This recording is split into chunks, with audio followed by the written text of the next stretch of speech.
누가복음 5장 1절부터 8절 말씀으로 빈 그물 같은 인생을 살아갈 때, 빈 그물 같은 인생을 살아갈 때라는 제목으로 하나님 말씀 증거하겠습니다.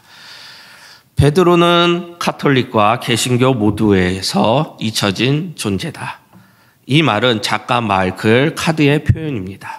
베드로가 잊혀졌다니 도대체 무슨 의미야 뜻일까요? 카톨릭에서는 베드로는 첫 번째 교황이라는 지책으로 여겨집니다. 그래서 한 사람의 베드로보다는 지책으로서의 베드로를 더 집중하는 것 같습니다. 그런 의미에서 베드로는 카톨릭에서 많이 잊혀진 존재라는 말입니다. 개신교에서도 비슷합니다. 개신교는 카톨릭에 대한 반감으로 인해 일대 교황으로 추앙받는 베드로에 대해 상대적으로 거리를 두는 것 같습니다. 생각해보면 바울 서신은 많은 교회들과 목회자들이 자주 강조하면서 베드로의 서신은 베드로 전후서에 대해서는 비교적 덜 조명하는 것 같습니다. 하지만 신약 성경 전체를 보면 베드로는 결코 주요한 인물이 아니었습니다. 베드로라는 이름은 신약에서 200번이 넘게 이상 등장하게 됩니다. 예수님의 공생애와 초대교회에 세워지는 과정에서 베드로는 중추적인 역할을 하게 된 것입니다. 무엇보다도 베드로는 우리 성도님이 아시겠지만 드라마틱한 제자도 없을 것입니다. 베드로는 열정적이었고 헌신적이었습니다. 그리고 베드로의 위대한 고백이 있습니다. 주는 그리스도시요 살아계신 하느님의 아들이시디다. 라는 고백은 예수님께 칭찬받기도 하였습니다. 하지만 막상 예수님이 잡혀갔을 때 베드로는 3번이나 모른다고 부인하였습니다. 그야말로 베드로는 따뜻할 때가 있고 나락을 갈 때가 있고 따뜻할 때가 있고 날아갈 때가 있었던 제자였습니다.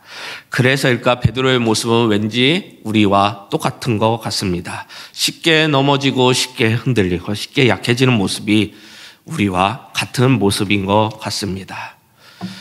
이런 베드로에게도 큰 일이 있었습니다. 바로 베드로와 예수님과의 만남입니다. 베드로와 예수님의 만남은 베드로의 인생을 완전히 바꿔놓았습니다. 그래서 만남이 중요한 것이고 누구와 함께 가느냐, 동행이 중요한 것입니다. 베드로는 예수님의 만남을 통해 그저 평범한 어부에서 위대한 복음 전도자가 되었던 것입니다.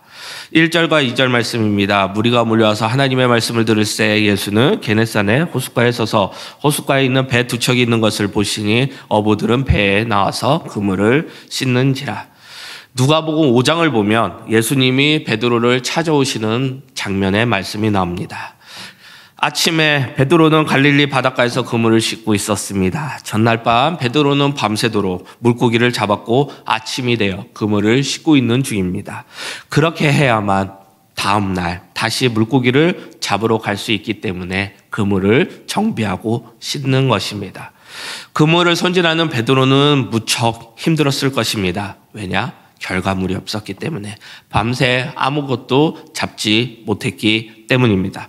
5절 말씀입니다. 시몬이 대답하여 이르되 선생님 우리들이 밤이 새도록 수고하였으되 잡은 것이 없지만은 말씀에 의지하여 내가 그물을 내리다 하고.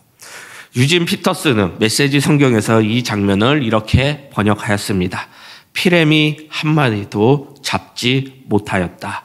피레미 한 마리도 잡지 못하다고 베드로의 마음을 표현하고 있는 말씀 같습니다. 베드로는 노련한 어부였습니다. 갈릴리 호숫가를 누구보다 잘 알고 있었을 것입니다. 그래서 전날 밤 베드로는 자신이 경험했던 모든 것들 그리고 자신이 아는 모든 지식을 동원하여 물고기를 잡았을 것이고 만선의 기쁨을 누리고자 기대했을 것입니다. 그러나 베드로에게 돌아온 것은 빈 그물이고 빈 배였습니다. 그 아침 빈 그물과 빈 배를 보았던 베드로의 마음은 어땠을까요? 허탈하였을 거고 공허했을 거고 자책감에 있었을 거고 내가 가는 이 길이 맞나 생각했을 거고 내가 과연 어부가 왜 되었을까라는 후회도 들게 될 것입니다. 베드로의 모습은 꼭 우리의 모습과 같습니다. 우리도 끊임없이 애를 쓰고 살아가는 것 같습니다. 우리 젊은이들은 대학 진학이라는 문을 열기 위해서 열심히 공부를 하고 취업이라는 물고기를 잡기 위해서 모든 시간과 돈과 모든 것을 애쓰며 그물을 던지게 됩니다. 하지만 막상 아무것도 잡히지 않는 것이 우리의 현실일 것입니다. 우리 어르신, 장년들도 마찬가지입니다. 자녀 교육, 가족들을 부양하는 것, 은퇴를 준비하는 것에 마냥 애를 쓰고 살아갑니다. 하지만 막상 돌아온 것은 손에 아무것도 없는 것이 우리의 모습입니다. 허무했을 것이고 아쉬울 것이고 빈 그물, 빈 배만 우리에게 있다는 것입니다. 오늘 우리 인생의 그물은 빈 배는 무엇입니까? 지금까지 살아온 삶을 만족하고 계십니까? 아쉬움이 없는 인생은 없습니다. 저 또한 적은 인생을 살았지만 아쉬움이 있는 인생을 살고 있습니다. 그리고 베드로와 마찬가지로 깊은 공허함과 아쉬움이 너무나 많을 것입니다. 자기 인생을 봤을 때 꼭 빈 그물과 빈 배와 같다는 것입니다. 우리는 빈 그물과 빈 배와 같은 삶을 살아가고 있는 것입니다. 그런 베드로에게 예수님이 찾아오셨습니다. 빈 그물 같은 인생을 살아가는 베드로에게 예수님은 위로자가 되었으며 동행자가 되어주셨습니다. 예수님은 베드로에게 다가오셔서 잃어버린 인생의 목표와 가치, 의미와 열정을 베드로에게서 되찾아 주셨습니다. 예수님과 함께하는 베드로의 삶은 이제는 후회 없는 삶이고 공허가 없는 삶이고 마지막으로 빈 그물 같지 않은 삶이 될 것입니다. 우리의 신앙생활은 마찬가지입니다. 예수님과 함께 동행하는 삶이고 예수님을 만나며 함께 나아가는 삶입니다. 예수님과 함께 나아간다면 빈 그물과 같은 우리의 인생은 더 이상 허탈하지 않을 것이고 공허하지 않게 될 것입니다. 빈 그물과 같은 우리의 삶 속에 의미와 비전과 열정, 부르심과 우리의 소명이 회복되게 될 것입니다. 빈 물과 같은 우리의 삶에 예수님과 동행할 때 우리가 얻게 되는 두 가지 은혜에 대해서 살펴보겠습니다. 첫 번째입니다. 예수님과 동행하면 어떻게 되냐? 가득 채워지고 은혜가 가득 채워지고 사랑이 가득 채워지고 열정이 가득 채워지고 소명이 가득 채워진다는 것입니다. 베드로는 평생 어부로 살았습니다. 갈릴리 호수는 그의 고향이자 삶의 터전이었습니다. 베드로에게는 호수가 무대이고 안방같이 너무나 익숙한 곳이었습니다. 물고기의 습성들도 너무나 잘 알고 그 호수에 대해서도 너무나 잘 알고 있었습니다. 어디로 가야 고기를 잘 붙지도 누구보다 잘 아는 베테랑이었습니다. 예수님을 만나기 전날 밤 베드로는 아무것도 못한 쫓잡은 허탈한 공허한 밤을 보내고 있었습니다. 밤을 새도록 수고했지만 한 마리도 잡지 못하는 허탕한 시간을 보냈다는 것입니다. 피로가 많이 몰려올 것이고 좌절한 공허의 느낌이 있기 때문에 더욱더 힘들었을 것입니다. 그 순간에 베드로에게 예수님이 찾아온 것입니다. 4절 말씀입니다. 말씀을 마치시고 시몬에게 이르시되 깊은 데로 가서 그물을 내려 고기를 잡으라. 예수님은 베드로에게 말씀하십니다. 깊은 데로 가서 그물을 내리라. 이 말은 어부의 상식에게는 도저히 용납되지 못하는 말씀입니다. 예수님의 직업은 다 아시겠지만 목수였습니다. 목수가 베테랑 어부에게 이렇게 잡아라, 저렇게 잡아라, 저곳에 잡아라. 저곳에 가면 많다. 가르치는 것은 너무나 허무맹랑한 일처럼 보입니다.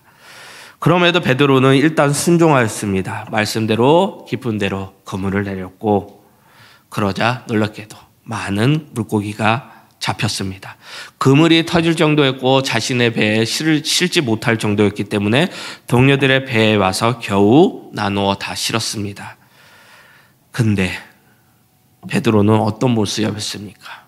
갑자기 예수님의 무릎 아래 나와 무릎을 꿇고 엎드리게 된 것입니다.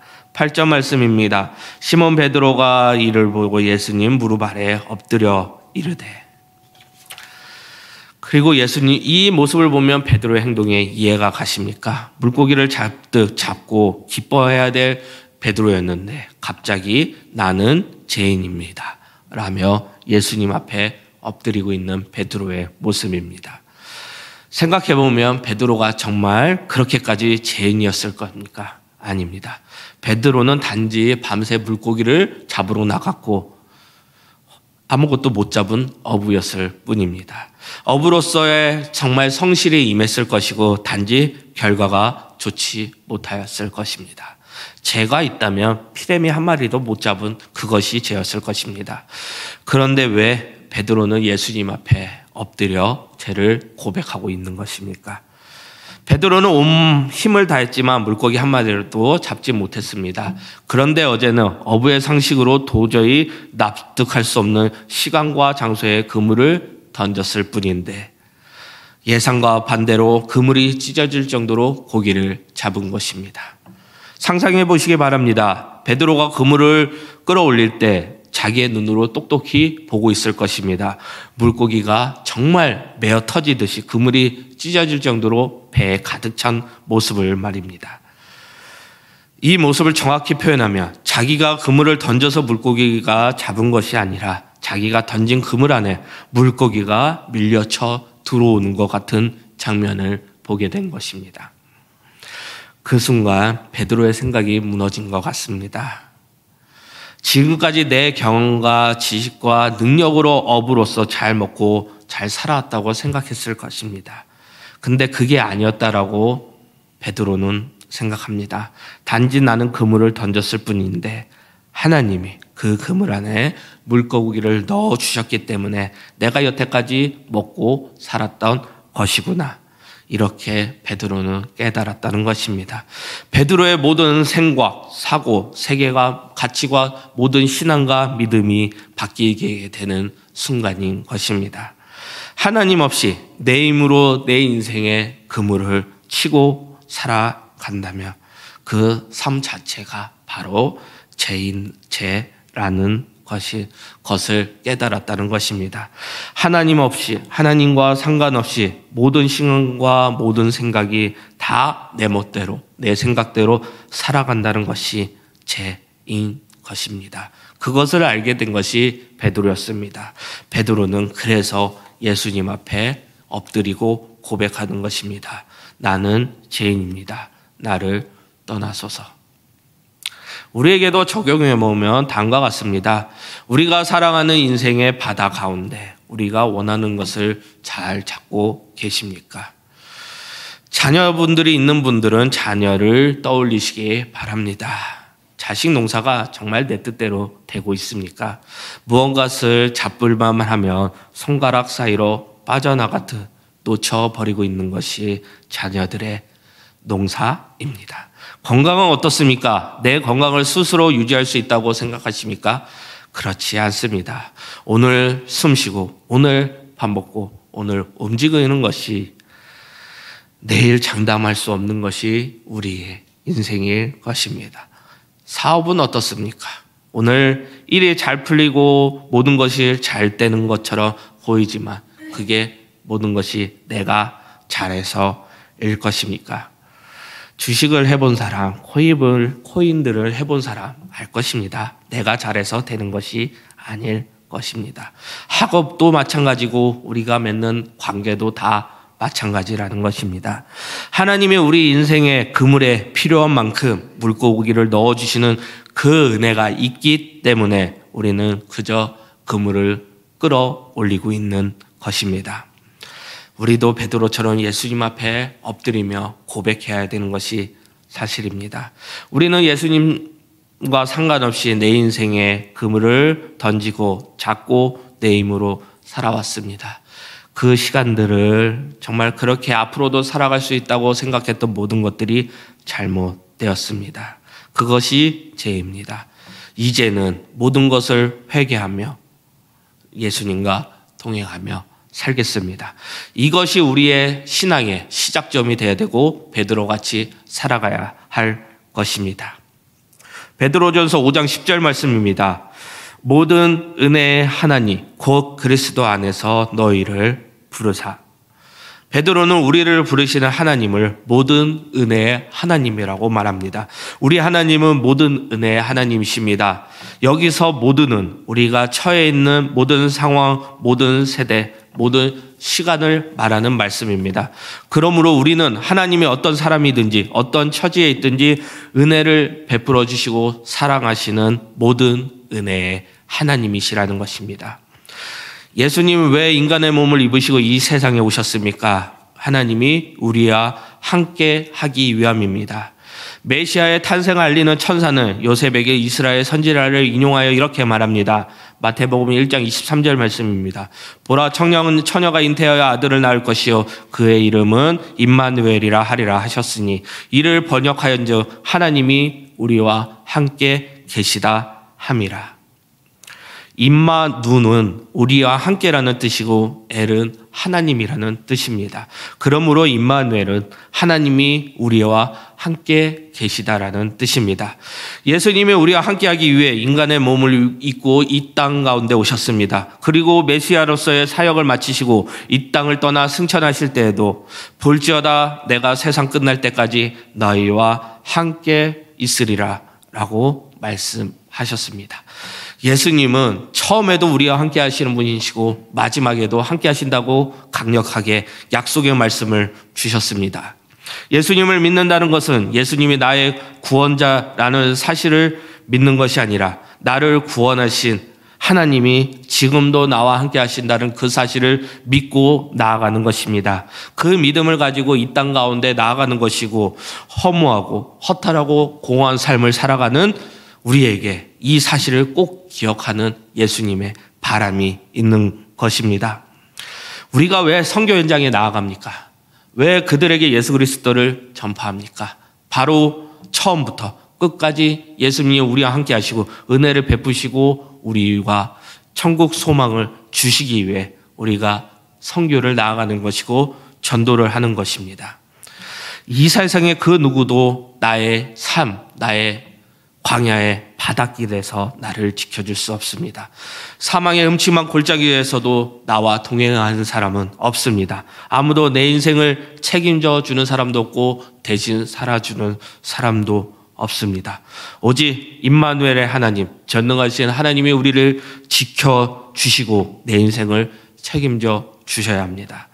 그러므로 우리가 갖는 믿음, 신앙인으로서의 갖는 믿음은 무엇이냐? 어떤 상황 속에서도 하나님이 나와 함께 하신다는 이 확신, 믿음을 가지고 살아가야 합니다. 이것이 은혜고 은혜 받은 자의 삶의 모습일 것입니다. 지금까지 전능하신 하나님과 무관한 삶을 살아오고 있지 않습니까? 하나님과 동행한다는 삶을 정말 가볍게 여기고 살아가고 있지는 않습니까? 오늘도 내가 공부하고 내가 돈을 벌고 내가 자녀를 키울 수 있다고 생각하며 살아가고 있지는 않습니까? 바로 이것이 성경에서 말하는 죄의 길인 것입니다. 이제부터 베드로처럼 우리는 돌이켜야 합니다. 주여 나를 떠나소서 나는 죄인입니다. 이 고백이 우리에게 필요한 순간이며 이 고백이 나뿐만 아니라 내 주변 모든 사람에게 나와야 될 고백이 되어야 될 것입니다. 그렇기 때문에 우리가 선교 현장에 나아가는 것이고 예수 그리스도를 전하는 것입니다. 예수님의 우리의 연약함과 실패 그리고 공허와 허탈로 가득한 빈 그물을 보시고 예수님께서는 은혜로 모든 것들을 채워주십니다. 예수님을 믿으시기 바랍니다. 함께 하신다는 예수님, 그분과 동행해 주시기 바랍니다. 그러면 빈 그물 같은 우리의 삶 속에서 예수님이 동행하여 주시고 우리의 모든 것들을 많은 것들로 은혜로 사랑으로 소명으로 모든 것들을 채워주실 것입니다. 두 번째는 무엇이냐? 동행하면 예수님이 동행하며 우리의 모든 생각이 새롭게 해석되어진다는 것입니다. 사고가 변하는 것이고 가치관이 변하고 관점이 변한다는 것입니다. 베드로는 분명 전날 밤 빈손으로 돌아왔습니다. 물고기도 한 마리도 못 잡는 실패의 모습이었습니다. 근데 예수님은 베드로에게 그 실패가 아닌 다른 새로운 생각을 넣어주셨습니다. 5절과 6절 말씀입니다. 시몬이 대답하여 이르되 선생님이 우리의 배를 새도록 수고하였으되 잡은 것이 없지만은 말씀에 의지하여 내가 그물을 내리이다 하고 그렇게 하니 고기를 잡는 것이 심이 많아 그물이 찢어지는지라. 밤이 새도록 그물을 던졌지만 허탕 친 그 순간 베드로에게는 실패감, 좌절감, 자괴감, 무력감, 허탈감, 공허감 모든 생각에 빠져 있을 것입니다. 예수님을 만나자마자 베드로의 생각이 완전히 달라졌습니다. 내가 허탕진 것이 오히려 축복이었구나. 내가 실패하지 않았다면 계속해서 내 경험과 내 모든 생각을 가지고 어부짓을 하겠구나. 나는 여전히 물고기 잡는 일에만 몰두했지만 이 실패가 없었더라면 내가 과연 예수님의 제자로 살 수 있었을까? 이것이 베드로의 생각이고 허탕친 베드로의 그 물고기 못 잡은 것이 오히려 베드로에게는 축복이고 은혜였습니다. 예수님은 베드로에게 실패를 통하여 새롭게 해석되는 눈을 열어주신 것입니다. 요한복음 1장 41절 말씀입니다. 데리고 예수께로 오니 예수께서 보시고 이르시되 내가 요한의 아들 시몬이니 장차 게바라 하리라 하시니라. 게바는 번역하면 베드로라. 게바는 아람어로 반석이라는 뜻입니다. 아람어는 당시 팔레스타인의 일상어였습니다. 예수님은 베드로를 반석과 같은 존재로 만들어서 베드로의 상과 사역 가운데 초대 교회를 세우겠다는 하나님의 뜻을 밝히신 것입니다. 그런데 이것까지는 어디까지나 예수님의 일반적인 약속이었습니다. 그런데 베드로가 한 일은 아무것도 없었습니다. 단지 예수님의 말씀뿐이었습니다. 내가 너를 반드시 반석과 같은 사람으로 만들고야 말겠다.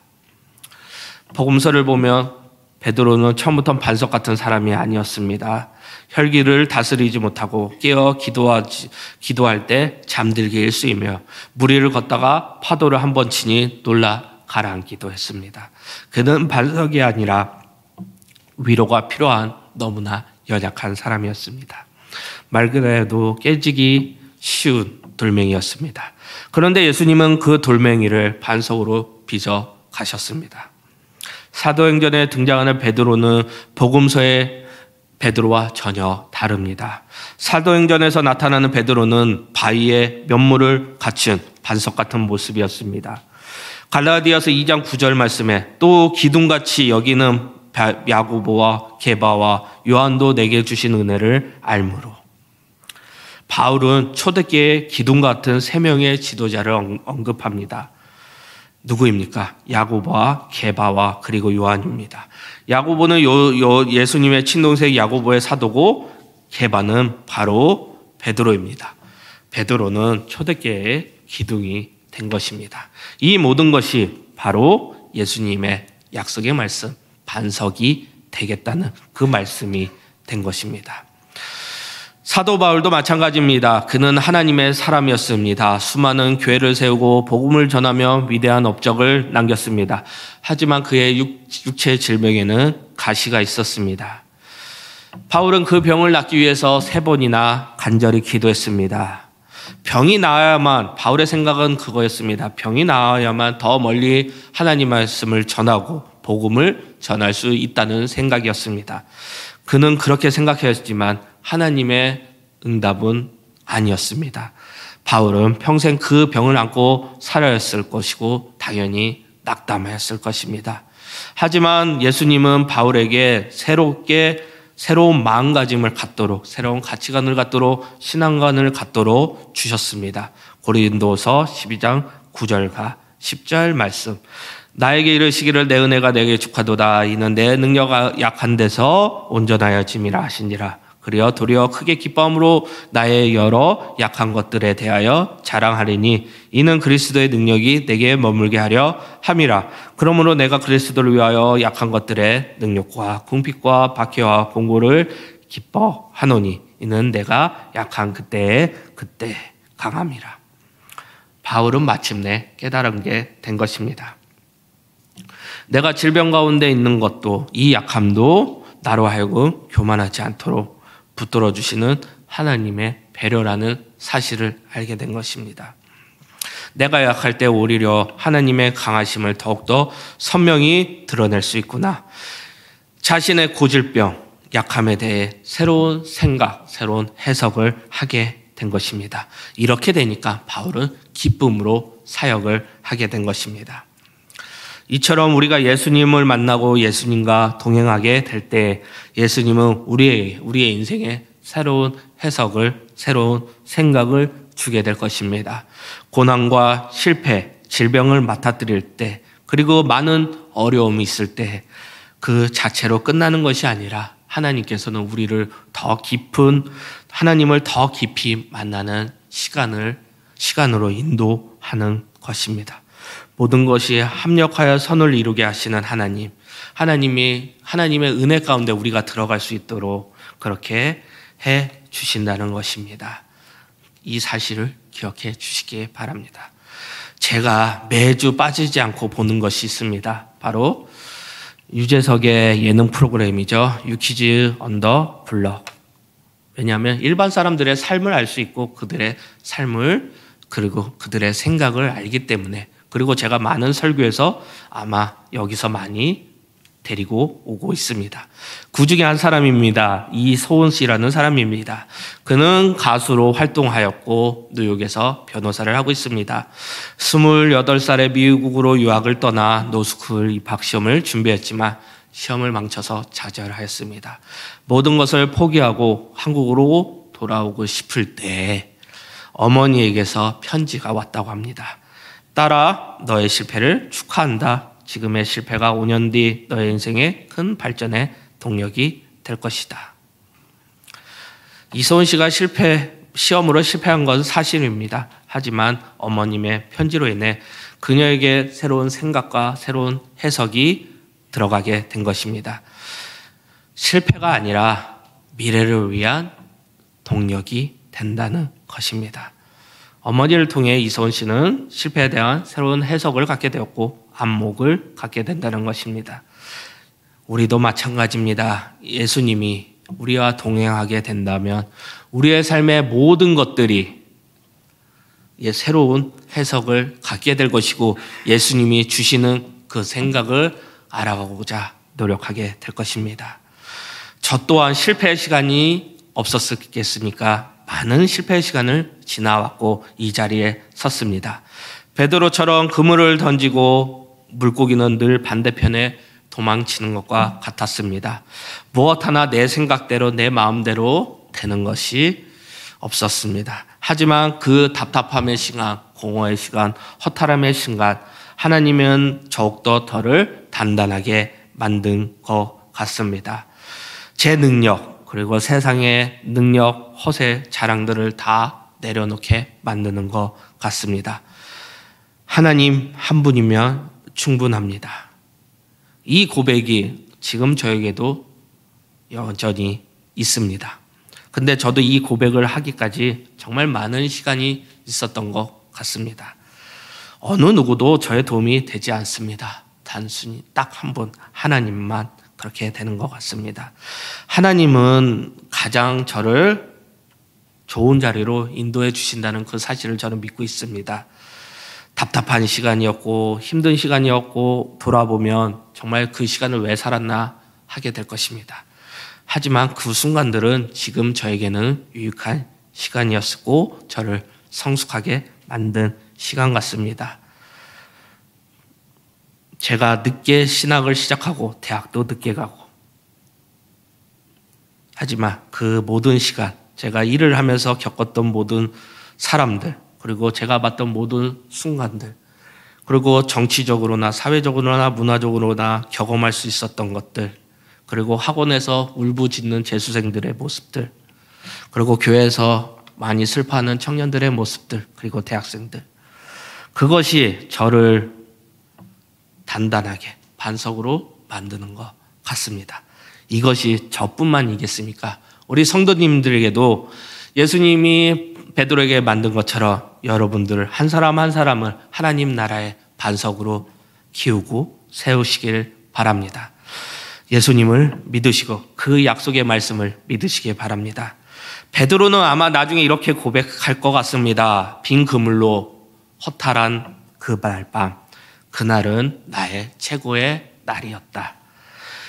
긴 그물로 너무나 허탈해서 슬퍼할 그때 내가 물고기만 잡는 어부에서 예수님을 따라가는 제자가 되었고 사람을 낳는 어부가 되었다. 최고의 날이 되었을 것입니다. 베드로는 이렇게 새롭게 해석하게 된 것입니다. 하나님과 동행하면 우리의 염려와 근심, 아픔, 실패가 그대로 머무르지 않을 것입니다. 하나님을 더욱 만나는 깊이의 그 길의 통로가 될 것이고 모든 것이 합력하여 선을 이루는 자리가 될 것입니다. 우리 성도님들 아픔으로 많은 문제들로 있습니까? 하나님이 반드시 지켜주실 것이고 축복의 통로로 인도하게 될 것입니다. 예수님을 만나고 동행하면 우리의 인생에, 우리의 삶에, 우리의 신앙에 새로운 해석을 얻게 될 것입니다. 연약함이 강함이 되고 부족함이 능력이 되고 빈 그물이 많은 은혜로 가득 채는 역사, 기적, 간증을 맛보게 될 것입니다. 동행하면 우리의 생각과 모든 해석과 가치관과 신앙관이 바뀌게 될 것입니다. 말씀 마무리하겠습니다. 우리 성도님들 인생의 빈 그물이라고 생각하고 계십니까? 베드로처럼 빈 그물을 보고 허탈해하고 공허함에 빠지고 계십니까? 그렇다면 아직 늦지 않았습니다. 이 순간 예수님을 믿고 예수님과 동행해 주시기 바랍니다. 예수님 안에서 예수님이 주시는 은혜와 사랑, 소명이 가득 찬 삶을 살게 될 것입니다. 내 인생은 내가 채우는 것이 아닙니다. 예수님이, 하나님이 채워주셔야 가득 찰 수 있습니다. 예수님은 우리가 실패하셔도 그 실패마저도 새롭게 해석하여 주시고 새로운 마음과 생각을 주실 것입니다. 약함은 강함으로, 염려는 근심으로, 이 모든 것들이 찬양과 감사와 기쁨으로 하루하루를 살아가게 될 것입니다. 오늘 하루도 예수님이 주시는 그 큰 은혜를 누리며 오늘 하루를 살아가시기를 축복합니다. 그리고 예수 그리스도의 모든 은혜가 함께하기를 기도하겠습니다. 우리 다 함께 일어나셔서 결국 찬양하겠습니다. 제가 계속 부르죠. 암 환자이신 우리 유은성 전도사님의 찬양. 새로운 해석 같습니다. 삶은 이렇게 살아가야 된다는 거. 저도 이렇게 살아가길 바랍니다. 결국 찬양하겠습니다.